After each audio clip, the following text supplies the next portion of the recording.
Good evening, everybody. Welcome to Compassionate Talk, the Couples Corner. It's a Facebook Live talk. I am Paul Sterling. I am one of your three hosts today. I am the author of Argue Less, Love More. And actually, tonight I'm going to tell you how you can get a free copy of that book if you want to stay till the end and take a short survey. It's a relationship quiz. And at the end, you can find out about that. So tonight's call is about arguments, upsets, misunderstandings, conflicts. All of us have them if we've been in coupledom, if we've been in some form of relationship. What triggers them and what ends up healing them? So this talk is done 6 p.m. in the West Coast time in the evening and 9 in the morning. And there's a different speaker almost every day and night. I started this, or actually Scott Thomas from Love Coach Academy started it, and I started it with him, and Debbie Garcia from Spirituality Gone Wild. And then I am joined by Jessica and Marco from different relationship coaches, and we're all going to do a deep dive in and explain a little bit about our journey and the breakthroughs we've had. And I'm just going to give you, I dug out this picture. Hopefully you can see it. I was on the long call with my mother this morning, and that picture is me and my older brother. My older brother committed suicide at about age 26. And it was very interesting because he had what I thought everybody wanted. He was a race car driver. He was a martial artist. He had charisma. Women lined up to love him. Like, he was always dating 3 or 4 women. He was the ladies' man. He had charisma. And the thing I say, if you want to be successful, you learn how to talk to other people. If you want to be happy, you learn how to talk to yourself. And for some reason, he didn't know how to talk to himself. And I still feel like it's been a long time since my brother passed away.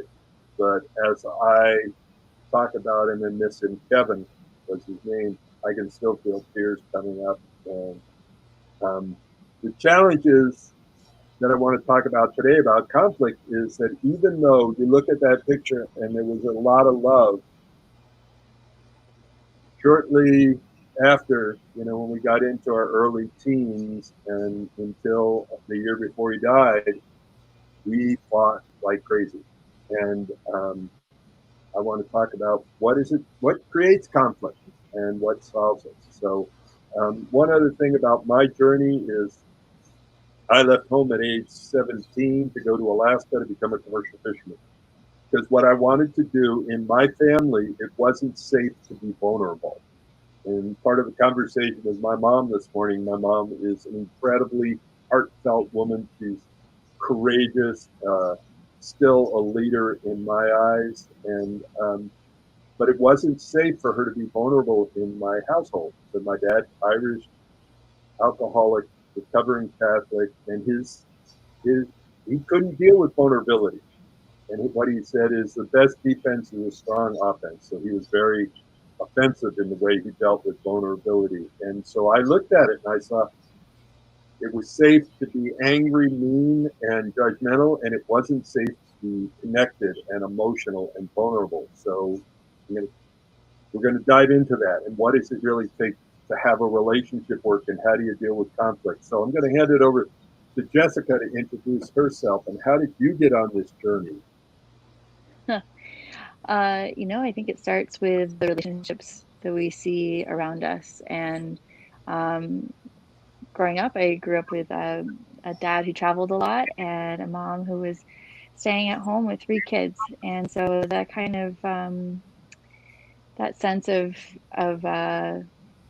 seeing my mother and her stress, and also my father doing the best he can, but also being away from home, and the impact that had, and then seeing how that kind of played out in my relationships, and how my parents ended up getting divorced. My mother passed away from cancer, so there's some real deep kind of loss and unresolved things that happened, and um, and then even in the dynamics of that relationship and in the relationships I was surrounded by, it led me to a big catalyst moment a couple of years ago when I decided to end a relationship with a man who, we were, uh, really bringing each other's triggers up to the surface and the mirrors, but we didn't have tools. We didn't know how to handle that. There was a willingness and desire to, try to work it out, but we also were very set in who we were, and we didn't have much interest.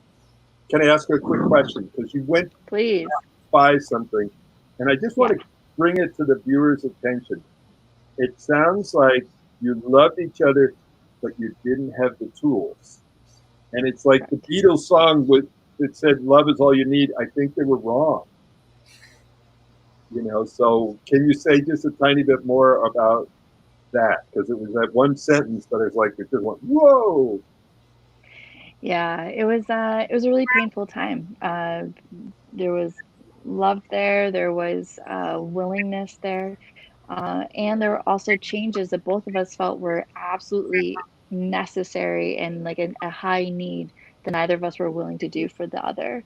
And I think that that really also informed me in relationships since then about like what are the needs that are important to acknowledge upfront rather than on the back end trying to revert or change or compromise on.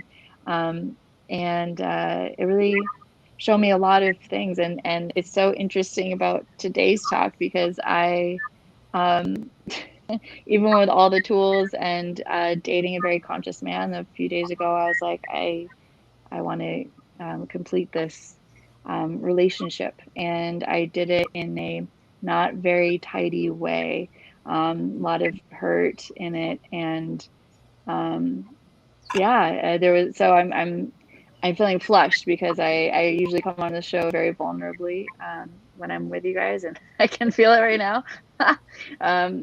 Because I am a certified coach, and it is a lot to, it's one thing to be able to be that third party, non-partial witness and guide, and it's another when we're in the throes of our wounds and our love and our desires and our needs, and it's and being surrounded by a wonderful community, and still in that moment, there's just we kept coming to the same skipping point over and over and over again, the skip beat that we kept hitting, and we recognized that, and there was like okay, maybe this is when we step off. And there was supposed to be another conversation, and I decided to put the kibosh on it and go do a ritual and under the full moon, and and complete and honor the thing, and and wanting to do it really sacredly and consciously, and leaving him out. So yeah, there's conscious connection.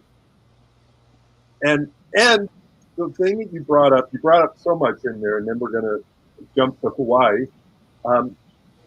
But no matter how conscious we are, when we get triggered, when we get into our reptile brain, our communication skills go out the door. And so it's really important to catch it early. There's an expression that says, don't sweat the small stuff. And I say, BS. That is not, I've been coaching couples for 25 years, and I say, it's easier to handle an acorn than an oak. So do sweat the small stuff, but don't make a big thing about them, but handle them while they're little so there doesn't be a big blow up. So Jessica, before we bounce to Hawaii, just a quick idea, because you said I didn't have the tools, so that people on the call get an idea of what a tool is. What are some of the tools that you think are like essential? What do you think are critical?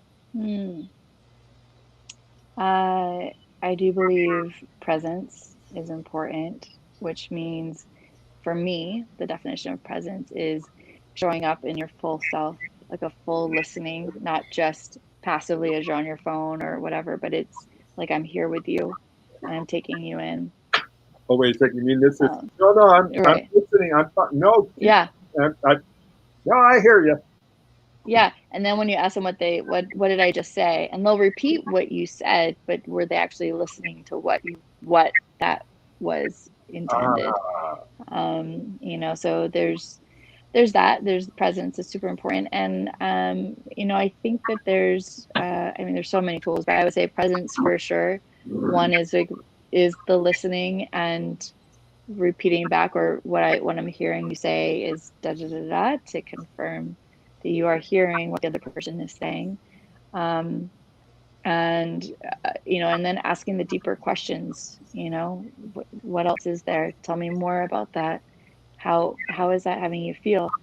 yeah. So because very rarely is the thing. So they'll say it's this thing, but if you keep going down, down, down, down enough layers, it's actually this other thing that hasn't been expressed, or maybe it's a withhold, or things like that.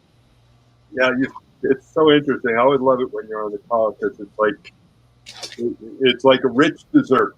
You say these things, and then there's deeper and deeper layers, and we're always communicating from one of three different places, and sometimes it's a combination, but we communicate from our head. So a lot of times, what happens when you were saying, Jessica, that thing about the guy's on his phone or the woman and going, "Yeah, I hear you," and I can repeat it back. Like communication, you can get compassion from the head. Like I can tell you back exactly what you said, but there's no connection. So the second place is, how do you communicate from your heart? When you're communicating from your head, it's all about the facts, the figures, the time, who's right, who's wrong. But like, give me the data. And when you're communicating from your heart, and you can listen from your heart too. It's not just speaking from your heart.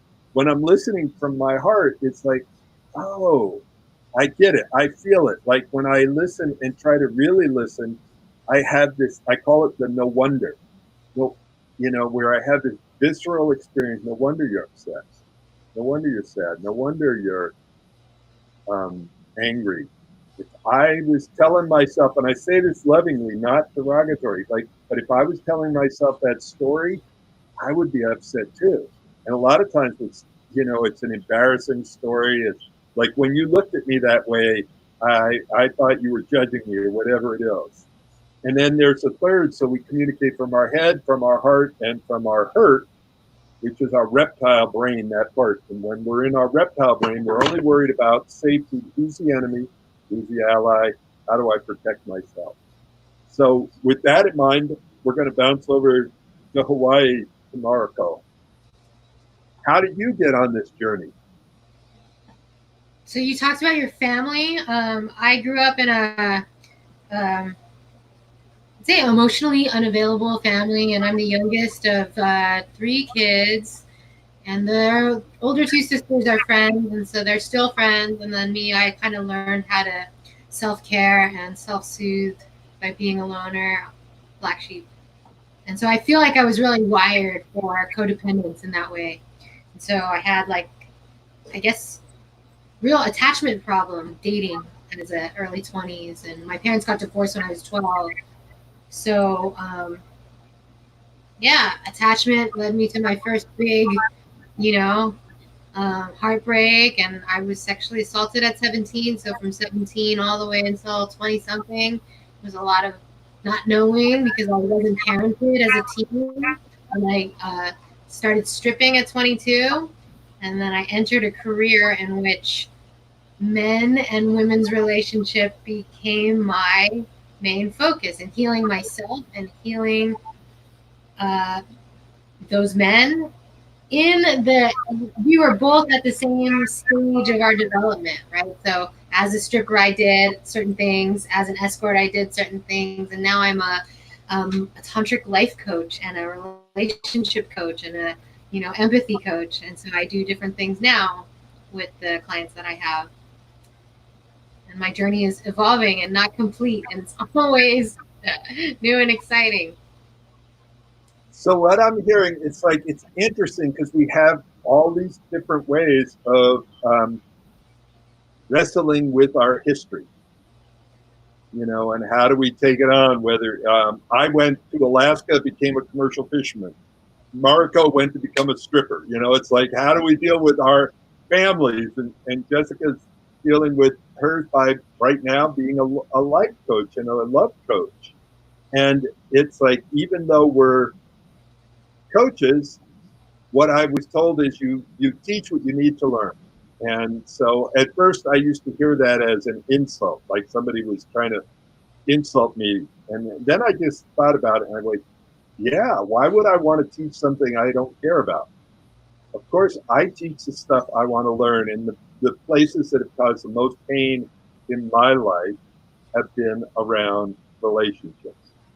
And I've gone through one divorce, 4 broken engagements, and at some point I decided, oh, this is my path. Um, and I gave a little bit of my history. I'll say just a tiny bit more, and then we can dive into this stuff. And hi, Krishna. I see you out there. You know, I'm watching the what I can see of comments. I can't see them all, but I see a few. Um, for years after the Alaska commercial fisherman, I traveled around the world as a business consultant. And as a business consultant, what I basically was is a professional problem solver. Whether it was like the city of Albuquerque brought me in, most of their top management went through my course on quality, productivity, and leadership. I worked in Hawaii, Hong Kong, Alaska, New Orleans, traveled around, did over 500,000 miles of travel for consulting.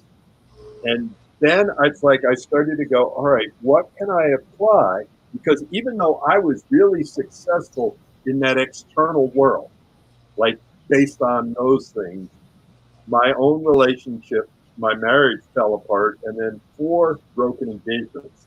And literally, I was looking through the pictures today of my ex-fiancés because I wanted to, you know, sometimes you say that and it's just like a word, but it was like, that was heartbreaking. Those were human beings, and those women transformed my life. I will never be the same because of them, you know, and it's been an adventure and a journey, and who I am today is very different than who I was as a commercial fisherman in Alaska. And to give you a tiny idea, and then we're going to dive into the content, is I can remember one time Corrine, my former wife, was sick at home, and I was in bed smoking. And she's like, so I haven't smoked in probably 30 years. I'm like, and I have a hard time telling this story, but it's important. And when she asked me to stop smoking, I said, well, if you don't like the smoke, you can go in the other room. So that's how awake and aware I was about my partner and her feelings. And the last thing I'll say is that I could hold, I was just talking to a client earlier today about punishment, you know, that she feels she gets punished by her partner. And I realized that I did that. That was you know, Jessica talked about tools, and that was the best tool I had, is to withhold love and affection and attention and let them know how bad, stupid, and wrong they were. Oh my God, what an aphrodisiac that is. You let a woman know how bad, stupid, and wrong she is, and you won't have sex for a month. But that's a tool I had. And the expression is, when the only tool you have is a hammer, everything looks like a nail. And I didn't know how to be vulnerable. I didn't know how to talk about my feelings. I didn't know what a need was.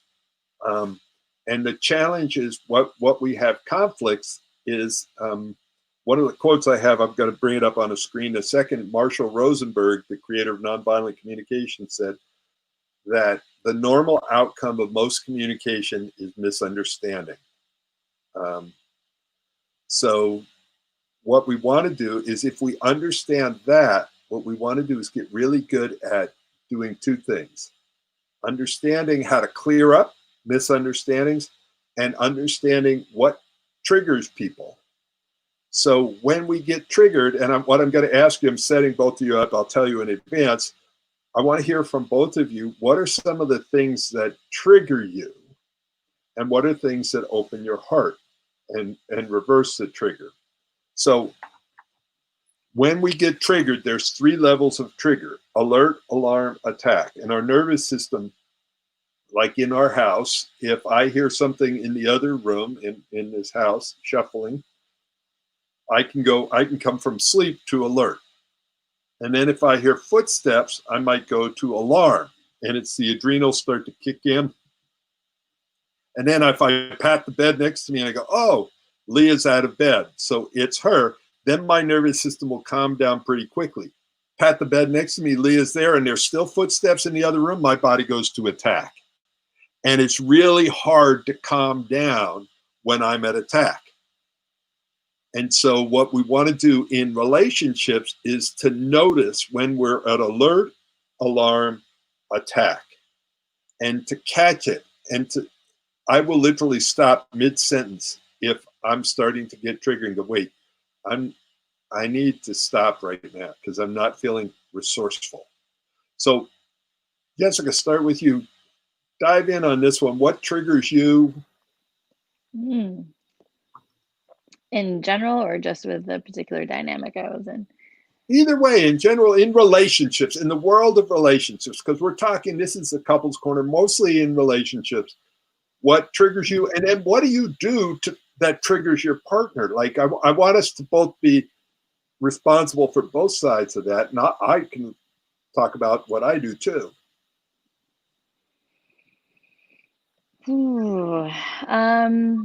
So what I will say is there were a few times in our conversations where he would mention that I had a closed heart.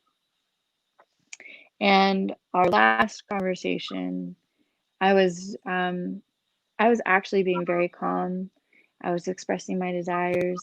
I was sharing my needs. And I asked him, like, can you feel me? Do you feel me? And he's like, I feel a grasping heart. And that to me was like, like, and I was like, I invite you to try on what it could be as a longing heart. And he's like, well, I see longing as a yearning, and I can feel the difference between a grasping and a yearning heart. And so I was off the charts, and I was like, and we had to pause the conversation at that point because we weren't. So hold on one second. Let's pause the conversation. Everybody out there, like, just take a second and go, where did you go when you heard that? And this is where it's easy. So the whole thing of upsets, misunderstandings, conflicts, all that, it starts like right here, right there. And Jessica, thank you so much for your incredible example and vulnerability. And we're not leaving you there. We're definitely coming back. And part of it is like, I wanted people to get what triggers it, what starts it, what changes, and what stops conflict, misunderstanding. So we're getting sort of what starts it. And I'm going to give you some tips here. So write this down. Almost all communication is an act of love or a cry for help. And oftentimes when I could talk about my experience. So if I was doing a role play with Jessica, maybe we can do this, is we can do it both ways, and I can have people experience it both ways and have a feeling for it. Because I want people to see the option. So one way is to talk about the other person and not be vulnerable. So you are closed down, you are shut down, and it's like, wow, nothing will, even if she's not shut down, it's pretty easy to shut her down like that, I'm guessing. I'll give you another example with some clients the other day. I was working and the woman was doing almost the exact same thing. She says, he's always in his head. And I'm going like, yeah, but he may be in his head. Give him an invitation to his heart. Because men get rewarded. It's our safe zone is to be in our head. It's our vulnerable zone to be in our heart. So rather than make an accusation, make a request. So if I was with Jessica and I didn't feel her heart, I might go, so Jessica, tune back. I know you're tuned in, but unmute yourself. Is this okay, by the way? Yes. Thank you for asking. Yeah. So I might go, wow, I'm not feeling as connected as I'd like to. And I'm wondering if we could do something to connect. Whether we could do a breathing exercise. Every time, Paul, you get me every time. So easy. That's so easy. That would have changed the whole dynamic of the conversation. So what it is it's simple. It's not easy because if I'm in reaction, and one of my mentors, and she's going to be on my call June 24th, write this down, but Allison Armstrong, I'm going to be interviewing her. And man, I tell you, I read her book, The Queen's Code, and I cried so many times during that because it's just like I got to see the beauty of men and relationships, and it was amazing. And the dance, the good intention, and how to do this dance. So it's like one way is for me to be in my head judging Jessica or whoever it is, like, you should be different. But I'm not being voluntarily vulnerable there. I'm talking about them versus I don't feel the connection, or I'm feeling scared right now. And, you know, I want to feel love. I want to feel connected. So if you look at it, just a very little difference would it went from, well, what was the different reactions for you, Jessica, rather than me say what they were? What?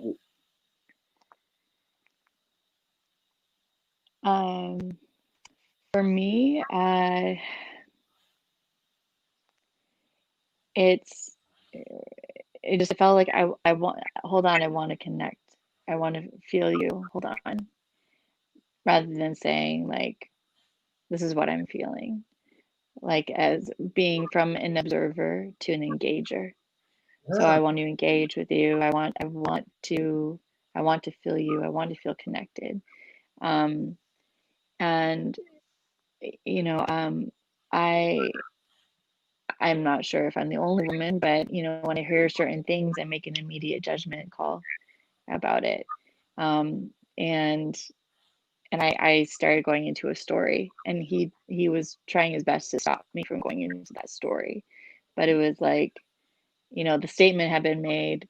It really re-wounded one of our common themes was my level of needs, and if he feels like he can meet them. Ah. And so when he said, you know, I feel a grasping heart, and I'm like, you know, I've been working What so hard was it to you were resource myself. actually Well, I mean, I don't know how many, you know, conservative young, I don't know, whatever. I don't want to offend anyone, but the F word and frig and A, you know, it's this sense of you know, I'm doing so much to be in touch with my needs, to resource myself, to make sure what's mine is mine, and yet there's, you know, there's in his mind where needs, you take care of them yourself unless you're in a committed partnership. Hold And on a second.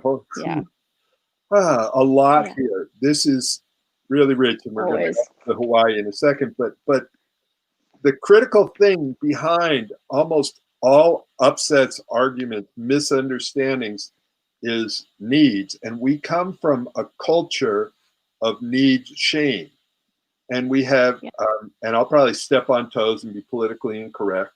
We have the old world, which was John Wayne, and like no needs, arrows in the back, never show pain, all the rest of it.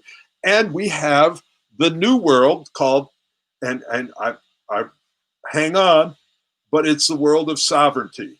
I am taking care of my own needs. I'm a sovereign person. I'm all by myself, and both of them, I think, deny the human desire for connection and intimacy. And I'm working on embracing my needs and letting go of the shame. And it's like, you bet I have needs.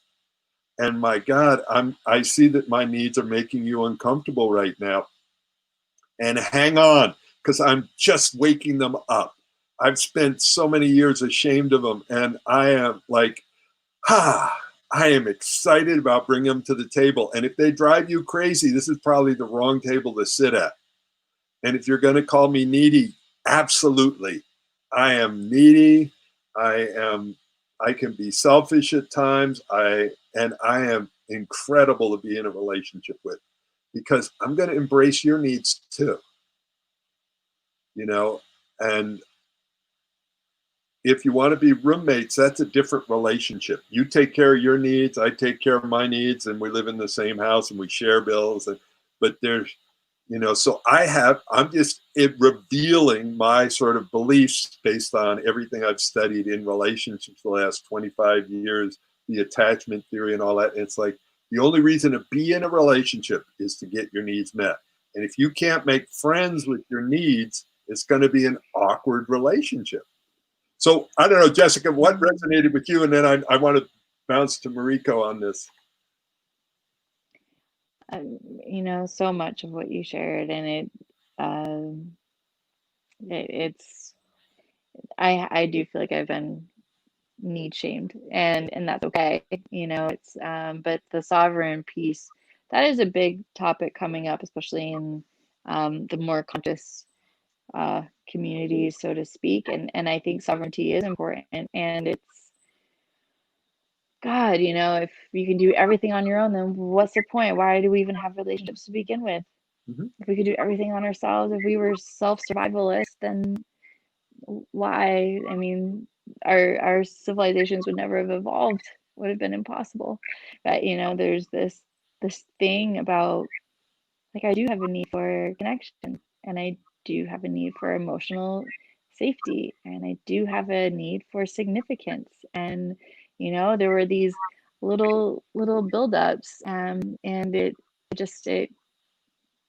was an interesting conversation. So yeah, like, being reassured, and this happens largely through Love Coach Academy, that having needs are okay, and they're healthy, and they're welcome, and how can we support you? And I've had the brilliant gift of actually having someone from Love Coach Academy visiting us, and and being surrounded by compassion and empathy, and those tools, and it being in a living experience, like, that's changed my life and helped me understand, like, oh, that is possible, and that is what I desire, is that kind of level of compassion and recognition and kindness, to our needs, and finding ways to support it rather than making us wrong for having it, and go take care of it yourself.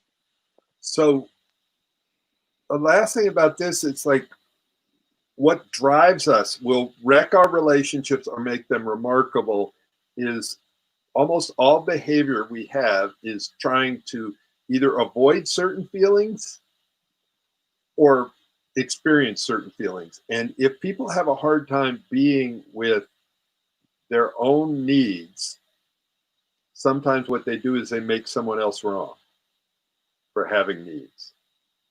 And so it's a dance. Like, you shouldn't have needs, or you should take care of your own needs.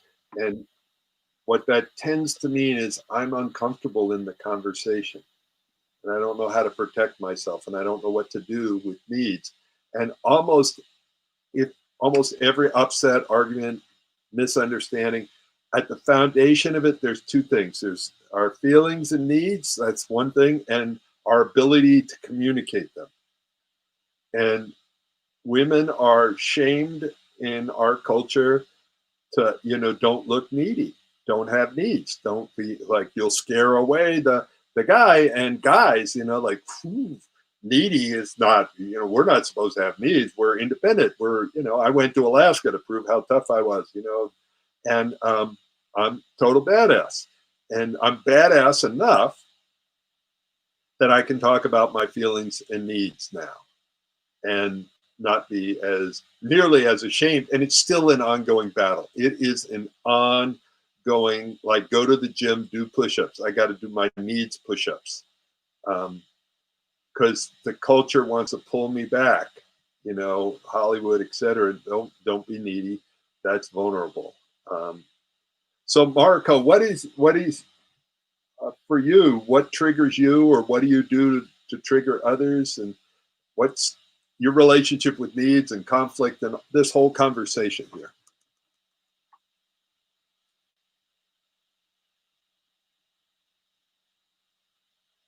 There you go. I definitely share that same trigger with Jessica, like being called needy is a trigger, or anything that sounds like that. You're grasping, you are desperate. It all boils down to you are needy, and then I get really upset with that. But maybe I wouldn't now because we worked so hard on this, Paul. So maybe I would like to say that I wouldn't be so triggered by that at this point. So let me take it back up to before. What was the story behind being called needy? What did that mean when somebody said you're needy? Oh, it's like a total reflection of the way that I was raised as a kid. You know, like my sisters and my family, they're emotionally unavailable. So any need that I have, even to this day, is too needy. And if you're needy, what will happen? What's the story there? That I want people to hear it for themselves. So when you're listening, I want you to think about it in your own life. When you think about being needy, what story do you make up? Like, that's a bad thing. This is awful. This means. So what did it mean that was upsetting to you? I think because I realized that it wasn't true. So there was a conflict there. And then I didn't understand why I would be so triggered by it. And how it, because, oh, my family used to say that to me. And I was mad at that, right? So if a boyfriend says that to me, then I'm ready to like destroy things, you know? But I couldn't understand the basic premise is that it's wrong, right? It's like telling a black person to not be mad about racism, right? It's like, oh, you shouldn't be so upset, you know? They're going to get mad, you know, if you say that. So it's like, it's telling someone they don't have a right to have any needs in this. When you clearly know that you have every right to be needy. And if your need is love, it's okay to have love be one of your top needs in a romantic relationship. Or in a family, it's okay. But, you know, in a family, we can't really do anything about it a lot of the time. You know, we often have to power through it until our sometimes late 30s, you know, until forever. Like some people don't ever cut ties and go no contact if it's really destructive. But and also people do that with relationships. I luckily have I'm good at leaving people. But it seems like it takes too long. It's too long for me. 2 months, 6 months. It's not 2 years or 6 years or 20 years, but it's a lot of fighting and a lot of flame throwing in that time. Yeah, it's what I want to talk about is, and thank you, is the triggering part. What makes us vulnerable to triggers? So there's three things that we're working on in a relationship. So if you had these three concentric circles that lapped each other, and I wish I had it drawn behind me, but I don't right now. One of them is clearing up the past. The next one Jessica brought up earlier is about connecting and being present. And by the way, one of the greatest aphrodisiacs you can use is presence. Like somebody who's actually present with you, that's intimate, that's dancing with you. I learned about contact improv dance, and it's you find somebody who's really present with you. It's like, whoa, everything wakes up. So they're responsive, they're reactive, they are connected, and so present. And men have a really hard time being present at times with a woman in pain because we're taught it's either our fault or our responsibility. So feminine when you're going to talk to the masculine. And I also work with gay and lesbian relationships. And so I'm going to talk masculine, feminine now. And when the feminine comes to the masculine in pain, the masculine tends to think it's either my fault or my responsibility. So So Jessica came to me in pain. If I'm in that old world, the longer that she's in pain, the worse I feel about myself. So here's how it kind of goes. Well, did you try this? Did you try this? Will you stop being in pain right now because you're fucking up my day?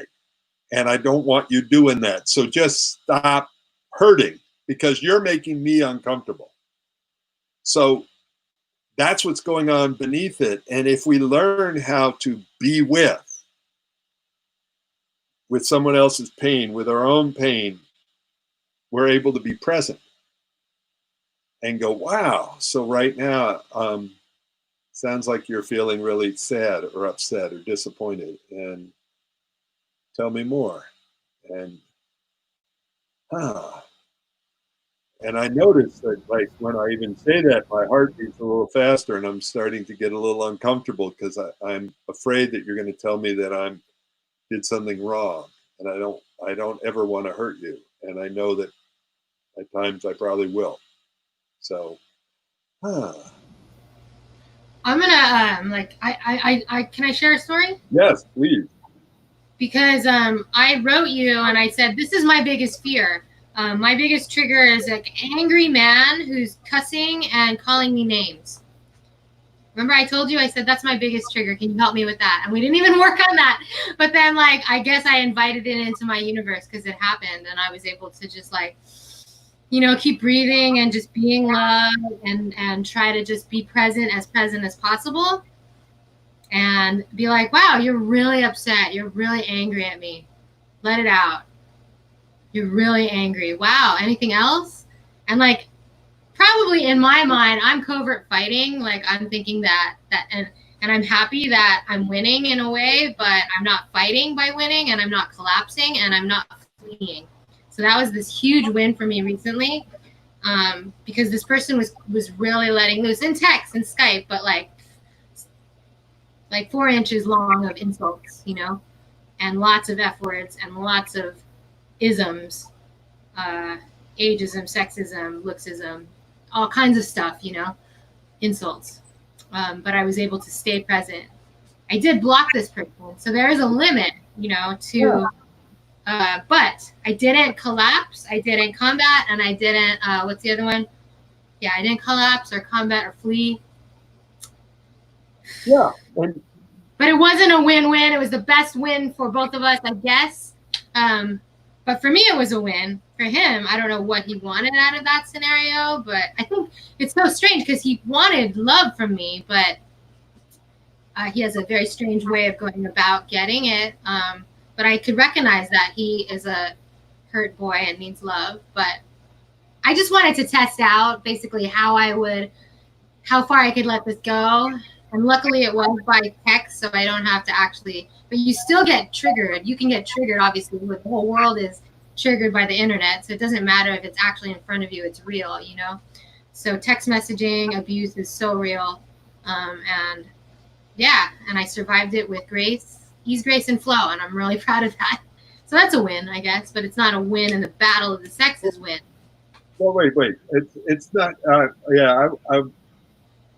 thank you. And there was a lot there. And it's like, if you think about it, almost all communication's either an act of love or a cry for help.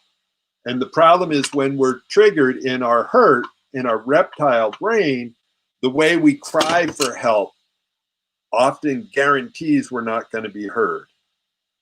You know, I have a quote that I just brought up, is violence in any form is a tragic expression of unmet needs. You know, so I want to be careful, especially to the feminine, to not, you know, to take care of your safety. And if somebody's being abusive, to remove yourself, set boundaries, do all of that. And then if there's a place so that you can hear it just as an upset, as a hurt boy, and tragically trying to be heard, and in their pain, they lash out. And it's like, if you're in bed with your lover, you don't whisper. I mean, you do whisper. I'm sorry. When you're upset, you don't whisper. When you're in bed with your lover, you whisper because you're feeling heard. When do you yell is when you're not feeling hurt. Sorry, I screwed the whole thing up, but that's, I think, did that end up being clear in the end there? Yes, no?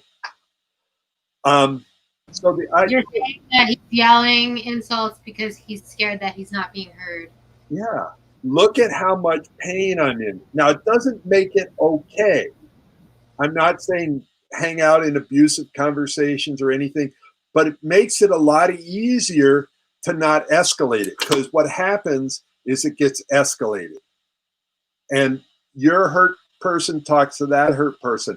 And what you can do to de-escalate, because we're always either escalating it or de-escalating. So the whole thing is like, wow, what is it going to take right now for you to feel safe? And so if I was dealing with Jessica and had that conversation, and if I really thought her heart was closed, it's like, and it depends on your job, your idea of what the masculine is. It's like, wow, honey, it feels like your heart might be shut right now. So what would it take for it to feel safe right now? And am I even close? How does it feel for you? Because I might be wrong. And this is a key thing. Please, if you want to get through a conflict, start with the basic thing that you might be friggin' wrong. You didn't come home on time. Were you having an affair? You didn't and I've got this story and I'm believing my story. So start with, I could be wrong. I have a story. Here's my story. What's your story? Yes. I also tried that technique. You said, oh, like if someone's insulting you, you say, oh, you're right. That's true. I need to look at that in myself. So I tried that a little bit, right? And I was typing that back and I was like, nah, you're wrong. What are you saying? Like, these are totally left field insults. I'm not going to agree with this bullshit. Like, I'm just going to be like, you're really angry. Anything else? Oh, that's a good one. Oh, like I wasn't going to agree and egg them on because I didn't agree with what they were saying, but so I heard you say one time, yeah, try to look at yourself and see if the insult has some truth to it or something. That's what I heard you say once. Well, actually, what it is almost any time that we get triggered easily by a conversation, is we've had that story inside ourselves. There's some place. So if I tell Jessica right now, Jessica, your hair is green. Is there any reaction, Jessica, at all? Like, do you feel like, oh my God, because there's nothing inside. But if I said, and well, I've got to get permission. So do I have permission, Jessica, to say something else? You do. Okay, you're too needy and shut down. Could you throw in emotional too? Tell me that really emotional. You're emotional. You're emotional and you're shut down at the same time. It's very confusing to me. And too needy. Yeah. And you're laughing. So what triggers us is if we've had that thought and we haven't made friends with it. So Jessica, tell me I'm too needy. We'll switch roles. Paul, you are too needy. I've had that thought. What do you think I should do? And actually, rather than that, I've had that thought, and I'm working at making friends with myself and my needs. It's like, yeah, and it's really hard because I have the thought that I'm too needy. See, there's no battle. I'm not fighting what Jessica said. She said I'm too needy, and I can find it in myself. It's embarrassing sometimes, my needs. It's all that. It's like, So there's no conflict. There's nothing to push against. So, what I want to do is have everybody, and I know that both of you might have seen me do this before, but everybody out there in Facebook land, put your hands together like this. And when I say go, what I want you to do is push really hard with your right hands. 1, 2, 3, go, push, push, push, push. Okay, stop. So Jessica, I'll pick on you for a second. I know you know this already, but why were your hands in the same place? I said, push really hard. I was pressing up with my left foot. Yeah, but why did your left hand push back? Why did my left hand push back? I actually haven't done this exercise before, so I'm gonna say my left hand pushed back because it doesn't want to lose, it wants to win. And see, that's the thing, is in communication, anytime that it feels like force, what do? We automatically push back. It was Jessica pushing against Jessica. It's like, I'm going to go on a diet. No, you're not. No. I'm going to do that. I'm going to and so how do we create arguments, upsets, misunderstanding, conflicts in relationship? We let people know that you are too needy. You are this, you are that. We label them and we have conflicts with them. And we have a lot. It's like, to create this, there's a lot of need shame. And another part about this is needs embarrassment. And what needs embarrassment is I expect, if I'm in a relationship with someone, I expect you to know what my needs are, to meet my needs, and without me having to ask and be vulnerable. And if you don't, it means you don't love me. So there you go. That's a setup for what? So who'd like to talk about that for a second?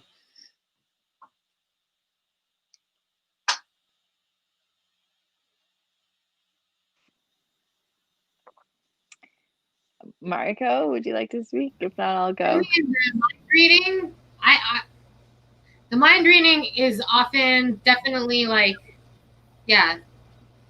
because it has the nature of the way that men and women communicate, right? So I don't know, nothing comes to mind. Sorry, race relations come to mind immediately.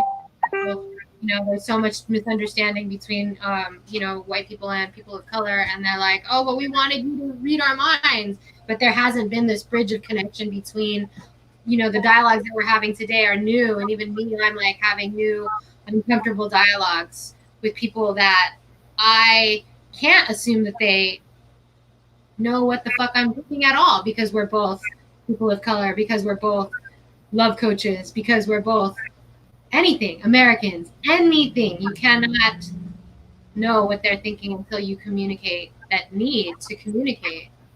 So that's what I've been doing, because I'm single, and my most pressing relationship is with my immediate universe at the moment that is in kind of chaos as I see it.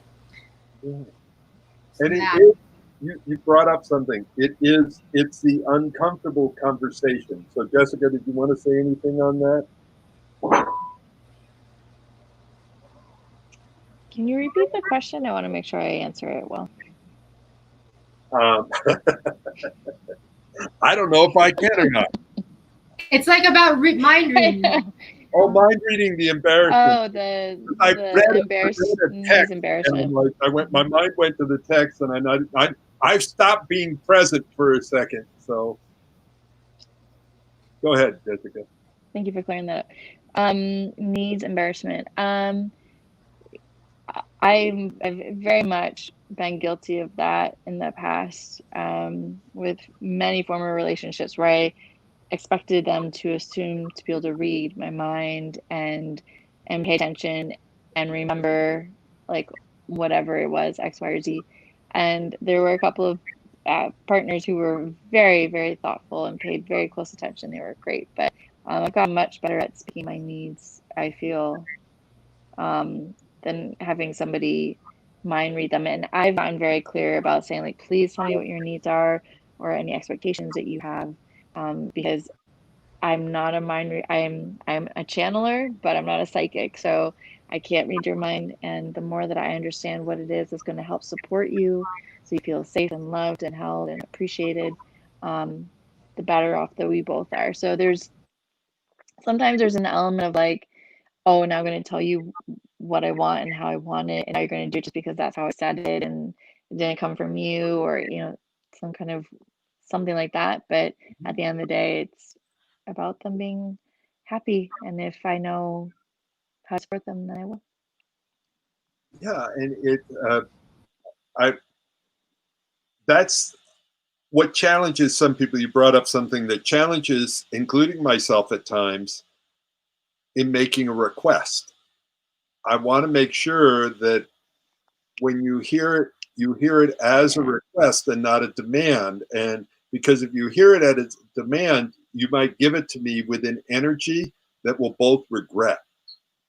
And if you can't have a no, then your yeses will suck. And I So wanted you're on a precipice point. That's a really great precipice point, and I hope you maybe another time can bring up even that conversation, because that was a conversation I was starting to have with the man I was dating, and I because we'd say, then I'd say my need, and he's like, okay, so what is your request? Mm-hmm. And I'd be like, and I'd say my request, and he'd be like, no, that doesn't feel good to me, or whatever it was. So now it's like, oh shit. Like I'm being brave, I'm vulnerable, I'm sharing what my request is that would help me feel good. Doesn't feel good for him. So now that puts it back on me. And now he knows I have this need that he's not willing to meet. And that spirals too. So, by the way, just so everybody knows, in a minute, actually, I can put it up right now, but I'm not going to leave where Jessica is right now. This is too important. I didn't hear the last thing that you said, Jessica. You're like, he's going to know what your cards are or something, and you're scared of that? No, like I've made the request. Mm-hmm. He said that doesn't feel good for him to do. So now I've been vulnerable to share a need or that I have to be met, how that could be met for me. He's telling me that doesn't feel good for him. No, I don't feel good because I've shared something that I can try to do on my own. I would like it to be, held by him.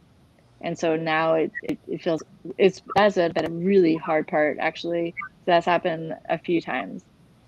So we'll cover this briefly. I put up on the banner down below the survey that people can go, just so that people know. You can go take that survey, and you, at the end of it, when you put your name and email in, it will take you to a link, and you get an e-book version of my best-selling book. Or you can just go to Amazon and pay $19.97 for it.